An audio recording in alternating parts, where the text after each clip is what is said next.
Qo'qon shahrida tadbirkorlik subyektlarining murojaatlari hal etilmoqda. Xususan, Qo'qon shahar Savdo-sanoat palatasi bilan hamkorlikda doimiy ravishda o'tkazilayotgan tadbirkorlar qabulida Qo'qon shahar hokimi Ma'rufjon Usmonov muammoli masalalarni hal etish choralarini ko'rmoqda. Muloqot chog'ida Qo'qon shahar hokimi mamlakatimizda davlatimiz rahbarining tashabbuslari bilan tadbirkorlikni rivojlantirish uchun yaratilgan keng imkoniyatlar, kredit, soliq va bojxona imtiyozlari, qonunchilikda nazarda tutilgan preferensiyalar xususida ma'lumot berdi.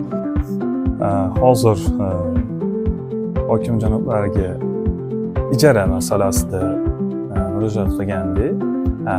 Yer masalasini ko'rsatishdi. Bizga yer berishadigan bo'lishdi.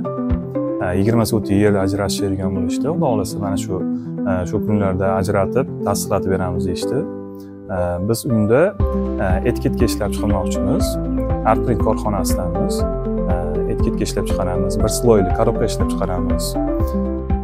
20 ta ish o'rnini yaratamiz. Mana shu kelajakda maqsadlarimiz shu. Tobora kengaytirish. Tadbirkorlardan kredit, yer maydonlari va soliq masalalari bo'yicha kelib tushgan murojaatlar joyida hal etilib, mutasaddilarga tegishli ko'rsatmalar berildi. Ulug'bek Norboyev, Zebo Mirzayeva, Qo'qon shahar hokimligi axborot xizmati uchun.